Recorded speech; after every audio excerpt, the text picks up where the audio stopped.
Bonjour tout le monde. Aujourd'hui, je parlais avec quelqu'un par rapport à le pouvoir des pensées puis de la visualisation. Et j'avais envie de vous partager quelque chose parce que je vais juste placer pour que vous me voyez bien à cause de mes fameuses lunettes. Donc, c'est ça, j'avais envie de vous partager quelque chose parce que bon, vous avez vu que j'ai relancé au cœur de l'Afrique. Je me suis lancée en affaires il y a quelques années. J'ai connu des hauts et des bas. Puis j'ai fait différents projets. J'offre différents services et je m'adapte tout le temps.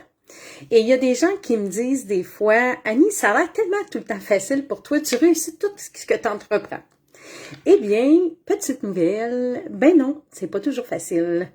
Mais je m'adapte et je fais confiance. Et surtout, je suis déterminée à atteindre mes objectifs et à réussir. C'est ça qui fait peut-être la différence, qui pourrait faire la différence dans ta vie.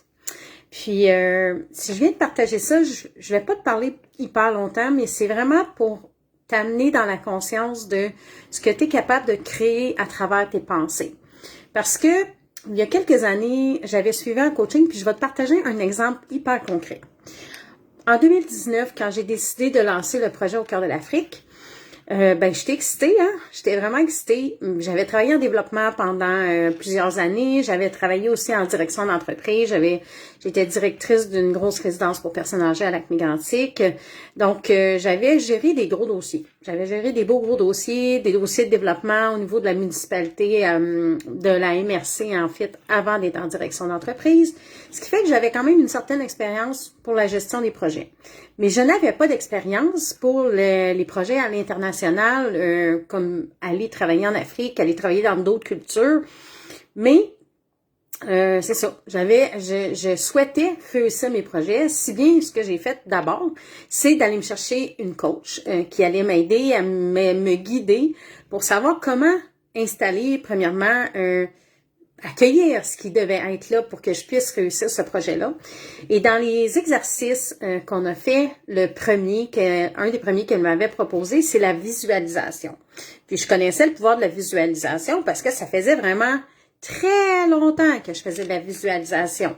Visualiser qu'est-ce qu'on veut dans la vie. Puis elle m'avait dit, entre autres, Annie, pour ta visualisation, puis je prends son exemple à chaque fois que je parle à un de mes clients ou une de mes clientes qui dit, Annie, je suis pas capable d'atteindre mes objectifs. Puis c'est toujours l'histoire du crayon. C'est ce qu'elle m'avait dit, puis c'est Livia, son nom c'est Livia Duguay. Elle m'avait dit, Annie, si ton objectif, là, c'est ici, là, tu sais, c'est que t'es en Afrique, t'es en train de livrer des gourdes, il faut que tu t'installes, quand tu vas être là, tu vas être dans quelle fréquence? Comment tu vas être? Dans quelle sensation tu vas être? Je vais être heureuse, je vais être excitée, je vais être contente d'être là, je vais être remplie d'amour, de gratitude, je vais savoir que j'ai réussi mon projet, donc ma fréquence énergétique va être beaucoup plus haute. C'est quoi ça la fréquence énergétique? C'est ce que tu ressens en dedans de toi. OK? Est-ce que je suis nerveuse, j'ai peur, ou je suis excitée, puis je suis contente, puis je le sais que j'ai réussi. Donc, si tu es là, il faut que tu prennes tes décisions alignées comme ça. Pas tes décisions qui sont alignées ici. Il faut vraiment que tu prennes des décisions qui sont alignées à partir de là. Et ta visualisation doit se faire aussi comme si tu es déjà rendu là-bas. Donc, je vous parle d'une visualisation, en fait, deux visualisations qui ont été assez incroyables dans ma vie. Je visualisais évidemment que j'allais remettre une gourde, la fameuse gourde du projet au cœur de l'Afrique. Dans le fond, je visualisais chaque jour, chaque matin, chaque midi, chaque soir, puis aussitôt que j'étais capable d'y penser dans la journée, des fois quand j'étais comme dans l'inquiétude de qu'est-ce qui allait se passer, puis que j'étais inquiète, puis je savais pas si ça allait réussir, oups, je me ramenais dans ma visualisation. Et moi, ma gourde, je l'ai toujours avec moi. Donc, c'est facile de dire, je veux qu'il y ait des enfants, qu'il y ait des gourdes comme ça. C'est facile. Donc, je m'installais déjà dans l'image que je remettais une gourde dans les mains d'une petite fille, puis qu'elle allait boire avec la gourde, puis que j'allais avoir un de ces sentiments extraordinaires que je venais peut-être de contribuer à sa vie.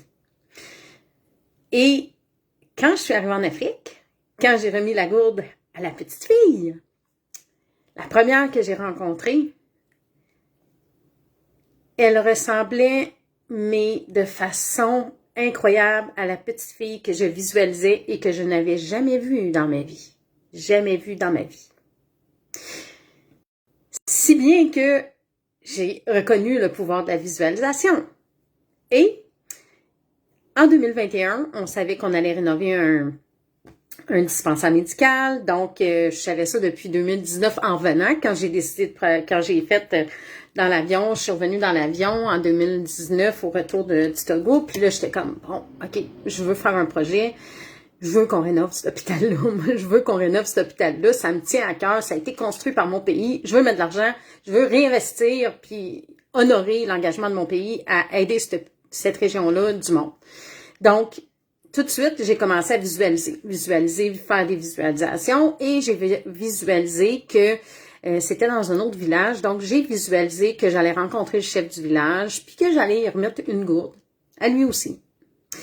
Et quand j'ai vu le chef, je vous le jure, je suis comme pas tombée en bas de ma chaise parce que j'étais pas assise, j'étais debout, mais c'était l'homme que je voyais. C'était l'homme que je voyais. Vraiment. Et ce matin, quand je parlais avec la personne, que je disais, que je partageais, tu sais, les expériences que j'ai vécues par rapport à ce coaching-là, c'est que si tu as un rêve ici en dedans, là, tu vis sur une planète, hein? Sur une planète qui s'appelle la Terre. Et sur la Terre, t'es pas tout seul. Il y a plein de monde. Plein d'amis, plein d'humains qui sont comme Annie, qui sont remplis de rêves. Plein d'humains qui sont comme Marie-Noël, qui sont comme Ginny, qui sont comme Amélie, qui sont comme peu importe qui va écouter cette vidéo-là ou des gens qui sont autour de toi. Il y a plein de personnes comme toi sur la planète. Et si toi, tu as un rêve, moi j'avais un rêve, c'est de pouvoir apporter des gourdes aux enfants, mais au début, c'était de pouvoir aider les enfants, pouvoir apporter un peu de bonheur dans la vie des enfants en Afrique. Puis aussi de nourrir les enfants en Afrique, de pouvoir contribuer à nourrir des enfants en Afrique, parce que moi, j'ai mangé toujours à ma faim, j'ai jamais manqué de rien sur la table, on était hyper gâtés chez nous. Merci papa, merci maman aussi des plats qu'elle a préparés. Donc, j'ai jamais manqué de rien, j'ai toujours eu tout ce que j'avais besoin dans ma vie. Donc, j'ai dit, un jour, je vais le faire. Ça, c'était mon rêve. Si j'ai ce rêve-là, étant donné qu'on est tous interconnectés, ça veut dire que quelque part, il y a un enfant ou un parent qui rêve, qui a de la nourriture qui arrive dans son assiette. Ça veut dire qu'il y a des enfants, des parents qui aimeraient donc ça, boire de l'eau de qualité, parce qu'ils boivent dans un fleuve. Ils boivent dans le même fleuve que où les animaux vont boire, puis se lavent, puis ils boivent de l'eau où ils font leur lavage aussi. Donc, ce que j'ai envie de te dire, puis c'est ça, je vais te partager d'autres choses qui est en lien avec ça. C'est que si, là, tu te bottes pas le derrière pour réaliser ton rêve, là, mais ce que tu fais, là, c'est que tu ralentis aussi le processus pour que la personne qui t'attend, la personne qui te cherche, puisse réaliser son rêve. Puisse voir son rêve réalisé. Si toi, tu rêves, je sais pas, de construire quelque chose, c'est que quelqu'un qui rêve qu'il y ait une construction. Si moi, je rêvais de rénover cet hôpital-là, c'est probablement parce que les gens qui travaillaient dans cet hôpital-là rêvaient que leur hôpital soit rénové. Donc, chaque jour que tu décides de ne pas faire ce pourquoi tu es venu sur la Terre, c'est une journée de plus que tu prives quelqu'un de ce pourquoi tu es ici aujourd'hui. Puis, cette semaine, quelqu'un qui me disait, tu sais, Annie, c'est inspirant ce que tu fais. C'est tellement inspirant parce que toi, t'es la personne qui réalise ses rêves. C'est vrai, puis ça fait peur. Le monde pense que c'est facile pour moi. Non, c'est pas facile. Je suis remplie de peur, comme tout le monde. J'ai juste une foi tellement beaucoup plus grande que beaucoup de monde. Je prie tous les jours. J'ai confiance. Quand je tombe dans mes peurs, je fais des affirmations positives, des mantras positifs. Je fais de la méditation, je vais m'installer en yoga. Moi, je fais des terreurs nocturnes, l'anxiété nocturne, parce que j'ai tout le temps l'impression que j'oublie quelque chose, que j'ai pas fait quelque chose. Je me ramène dans une énergie positive. Qu'est-ce que j'ai fait de bon aujourd'hui? Qu'est-ce que j'ai accompli? Puis si j'ai quelque chose que je pense que je pourrais faire demain, ben je le fais le lendemain. Je remets pas ça à chaque jour puis dire « Ah, je vais le faire ». J'honore ma parole envers moi. J'honore ma parole envers les autres. Je le fais pas tout le temps, mais j'essaie de le faire de plus en plus. Puis, à la personne qui me disait justement, tu sais, il y a plein de monde, tu fais plein de choses que les gens aimeraient faire. J'ai dit, ben oui, mais c'est quoi tu veux que j'attende? Puis c'est ça que j'ai envie de te demander. Qu'est-ce que t'attends? Qu'est-ce que t'attends? C'est pas, ça va pas arriver dans ton assiette toute cuite. Ton projet, là, que tu veux mettre en place, ton rêve, là, il va pas tomber du ciel. Puis je te le dis, moi, j'ai la foi. Tu vas avoir les bonnes personnes qui vont venir jusqu'à toi. Tu vas avoir des miracles dans ta vie qui vont se produire. Tu penses que tu n'as pas d'argent? Oh! Il y a de l'argent qui arrive. Wow! Quelqu'un qui te devait de l'argent ou un dépôt du gouvernement ou un client qui va venir. Mais si tu es dans la contraction et tu es nerveux, il n'y a rien qui va se passer. Tu vas tout ralentir. Tu vas tout ralentir ce pourquoi tu es ici. Tu es en contraction, tu n'acceptes pas les expériences que la vie t'amène à vivre pour te rendre jusque-là. C'est ça qui est important de comprendre. Et, c'est ça que j'y ai dit. J'ai dit, est-ce que, tu sais, il y a des gens qui m'avaient dit, tu devrais attendre que ton entreprise soit stable avant de te lancer dans un projet comme ça, quand j'ai lancé au cœur de l'Afrique. Il y a des moments où je me suis dit, maudit, j'aurais dû l'écouter. J'aurais dû l'écouter. Aujourd'hui, je dis non. Je l'ai senti ici que c'était le temps. Mais c'était là le bon moment. C'est là qu'il fallait que je mette le pied dans mon rêve. Et tout s'est placé. Parce que je posais des actions. Parce que je sortais de mes peurs. Parce que je faisais des erreurs. Parce que j'acceptais de faire des erreurs. Parce que j'acceptais d'apprendre de ces erreurs-là. Parce que j'acceptais de les reconnaître puis de les nommer. Puis, parce que je l'ai choisi. J'ai choisi que ce rêve-là, ce projet-là, ben je le méritais. Puis qu'il y avait quelqu'un qui la méritait, cette gourde-là en Afrique. Puis qu'il y avait quelqu'un qui méritait de manger. Puis des fois, on veut se mettre dans un projet, puis moi, c'était vraiment, je voulais amener d'abord, c'était aider des enfants, puis la nourriture, c'était important. Puis quand j'ai commencé au cœur de l'Afrique, j'étais comme, ah oui, mais c'est pas ça que je veux. C'est pas ça mon grand rêve. Mais c'est ça qui m'a permis de rencontrer les bonnes personnes. De rencontrer les bonnes personnes qui m'ont amené à réaliser, à être là-bas, à découvrir les besoins, puis à voir les opportunités qui étaient là. Et un jour, j'ai nourri des enfants. Et ça va se poursuivre. Puis il y a des gens qui m'ont dit cette semaine, j'ai relancé au cœur de l'Afrique, ah, c'est facile. T'as plein de monde en arrière de toi. Ouais, mais pourquoi le monde me suit? Parce que je me lance. Puis j'accepte de reconnaître que je fais des erreurs. Puis j'accepte aussi de reconnaître que ces gens-là sont importants dans ma vie. Que sans eux autres, je serais pas arrivée à ça. Puis la morale de cette histoire, c'est, est-ce que tu acceptes les gens que la vie essaye de mettre sur ton chemin? Il y a plein de monde, je vois plein de monde, puis c'est sans jugement. Je l'ai fait souvent, moi. Je l'ai fait souvent de dire, non, j'ai pas besoin des autres. J'ai pas besoin des autres, je suis capable de faire mes affaires toute seule. Mais c'est une grosse erreur qu'on fait. Parce que, je te l'ai dit, si tu rêves de faire quelque chose, mais c'est qu'il y a quelqu'un qui rêve que tu fasses quelque chose pour lui. Ou qui rêve de faire quelque chose pour toi. Donc, ce que je t'invite à faire, c'est d'arrêter de penser que c'est facile. C'est de te lancer, de te choisir, de faire un pas, 2 pas, 3 pas. Ça se peut qu'à un moment donné, tu fasses comme « Oh my God, je me suis trompée, c'est plus d'ouvrage que je pensais. » Mais si tu trouves que c'est plus d'ouvrage, c'est parce que tu n'as pas assez de monde autour de toi. C'est qu'il faut que tu t'ouvres et tu ailles chercher les bonnes personnes autour de toi.